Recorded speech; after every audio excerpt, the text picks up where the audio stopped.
Hello and welcome to Todd Rolls Dice, where we have another Sunday preview, and this one is going to take us back in time to the 31st millennium. But before we get into what's coming for the Horus Heresy, there's no beating around it, it is here. Finally, we've been predicting it for weeks. This is the Sunday preview for the 6th of July 2025. Everything shown in this article, unless otherwise stated, is going up for pre-order on Saturday the 12th of July, which means you can recreate the drop site massacre from Saturday the 26th of July, as long as this is still on that 2-week pre-order. There's no reason why it wouldn't be, I'm just covering every angle. How about we take a look at everything that we already know that's coming for the Horus Heresy. Age of Darkness Saturnine with 50 miniatures, the big rulebook, extra stuff, dice, measuring gauge. It's not whippy sticks, but you know, I guess whippy sticks have gone again. Templates, everything you need to start the Horus Heresy 3.0 is in this box, if you want all these miniatures. It comes with the Praetor clad in Saturnine Terminator armor, it comes with 6 Saturnine Terminators, Saturnine Dreadnought, you get a Centurion wearing Mark II Crusade armor, 40 Legionaries in Mark II Crusade armor, stunning models. You get the Arachne Quad Accelerator platform and 2 sets of disintegrator weapon sprues to cover just about everything you'll ever need to disintegrate. The rulebook is a full 352-page Age of Darkness rulebook. It contains all the core rules for the games as well as over 100 pages of background information on the conflict and its factions.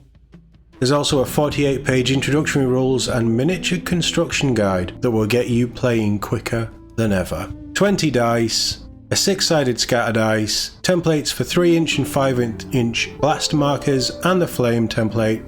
Plastic ruler, yeah. So if you want that box, it's coming. Age of Darkness rulebook is also coming out on its own. That's always good. They should release this separately for those who don't want these new miniatures, because they are entirely optional. So we're getting a rulebook. Rulebook is tempting, I'll be honest.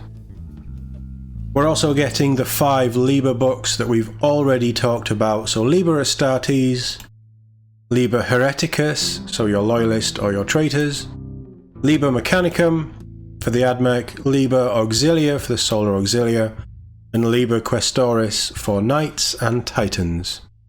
It doesn't give us page breakdowns or anything, but these books are very big, chunky hardback books, and they are essential for your army, whichever army you want to play. If you want to play all 5 of these armies, break out that credit card. Also coming, the Journal Tactica Istvan 5 Drop Site Massacre Part 1. We talked about that last week. It's a 48-page softback book, but in all honesty, it sounds pretty good. It says Part 1 of the Drop Site Massacre. There's going to be more. They've already said there's going to be more. How much of the Drop Site Massacre it covers, I don't know, but there is a good chunk of lore in here. You also have rules for a couple of units that you can only use in certain factions. It says Astartes armies, 3 new units for Astartes armies. So if you're just looking for AdMech, Knights and Titans or Solar Auxilia, you probably don't need this book. But let's face it, if you're playing Horus Heresy, you're probably interested in the lore just as much as everything else. There's that much lore in this, it might be worth picking up just for that. The problem with these Journal Tacticas is it's going to depend on the price. Also being released separately, now this is a surprise, Mark II Tactical Squad is coming, which is very cool.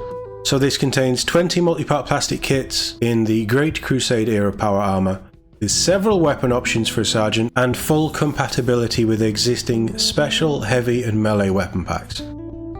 So all you're really going to get in here is bolters, but they work with all of the previous Horus Heresy kits, which shouldn't surprise anyone, and it's a good thing too. The Carta Galactica Imperium of Man map. I love a good map. If I was more invested in the Heresy, I'd consider these. There's a couple of really cool maps coming this week. Or next week, I should say. But this looks like a view of what's going on with the galaxy at the time of the Drop Site Massacre. Really, really cool. It doesn't say how big it is, but it's printed on heavyweight poster paper, so it will be good quality, and it's very tempting. I love stuff like this. Black Library, End in the Death, Volume 2 in paperback. This one's by Dan Abnett, the legendary Dan Abnett. This is the second of the 3-part finale, The Siege of Terror.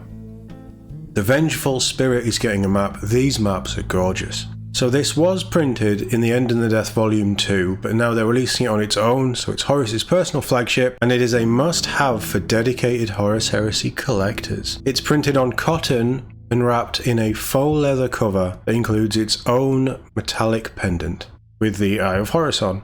I think it looks really cool. Again, if I was a diehard of the Heresy, I would probably be trying to pick this stuff up. These maps are usually very rare. You can only get them from Games Workshop, so if you do want them, probably best to jump on them quick, but it's a nice addition if you collect this kind of stuff.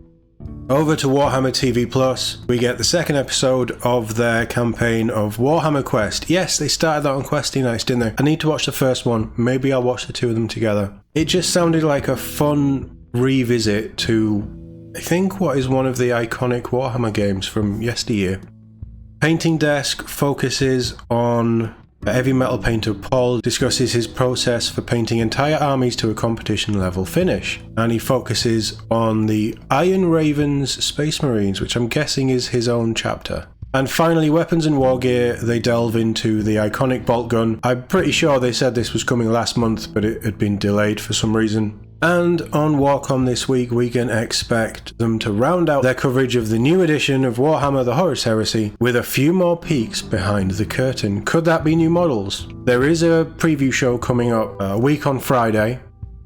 I'll do a separate video about that because there's quite a lot to talk about with that. I've been banging on about needing a preview show for ages. One is coming soon, so that's a separate topic, but with Heresy, which is going to be at the preview show, I don't know if they'll be showing models off this week or it'll be more rules. I kind of feel like they've done a lot of the rules stuff. They've picked and chosen what they've shown to get people hyped. So I don't really know what else they're going to show unless it's going to be a more concise view of the actual gameplay itself. What would have been really cool for Warhammer Plus is if they'd had people just playing the new version so we could see it in action and get an idea of the rules and things. That would have been a great way to market it. But it's a 2-week pre-order window. Maybe next week Warhammer TV Plus will have something. Also for WarCom, they've not said anything here, but expect some sort of model reveal on Monday. It always happens, so there will be at least something. We've had a good amount of reveals on Mondays over the last few weeks, so it could be Sigmar, it could be 40k, it could be any of the other games. I think we're due some Necromunda, and I think we're due some Middle-earth strategy battle game, but we'll see. And there will be the usual odd bits on WarCom. But because we've been covering the Heresy stuff, and it's been really interesting actually, we will take a look at what's to come next week. I mean, there can only be one.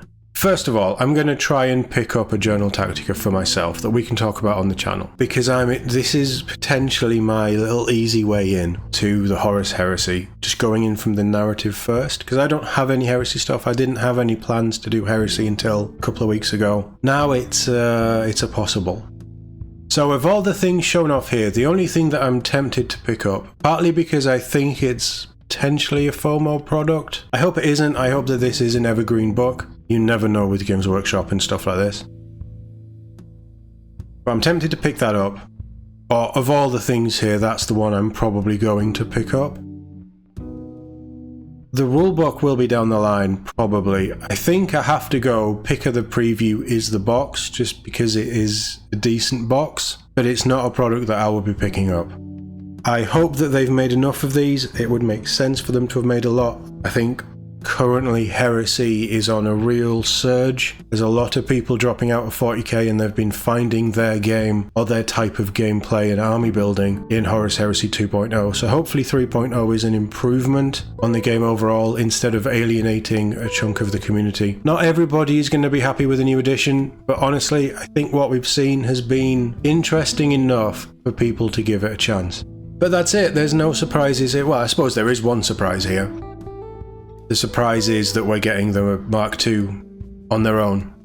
I wasn't expecting them to be released individually quite so close to the launch, but I actually think that's a really good move because there will be people who just want Mark IIs who have been crying out for plastic Mark II probably since the first edition, and now you can just finally pick them up. If you don't want to get them through Saturnine because you don't want any of the other stuff on here, which is absolutely fine, you can pick up the rulebook for the new rules, and you can pick up a tactical squad of the Mark II armor, and that already gives you a nice amount of stuff to be getting on with. And current Heresy players probably have loads of different special, heavy and melee weapon options lying around in the bits box anyway. But this preview isn't a surprise to anyone, especially after the articles and how they were worded last week. I think it was pretty obvious what was happening for Sunday preview today. But let me know what you think in the comments. I'm very interested to know who's actually ready to pick this box up. It's not going to be cheap, but it is probably good value, is my feeling on it. But I'd love to know if you're looking at the box, or you may be looking at a rulebook, a couple of the levers. What are you hoping to pick up on Saturday when the pre-order goes live? Let me know in the comments below. As always, thank you very much for watching, and I'll see you all in the next one.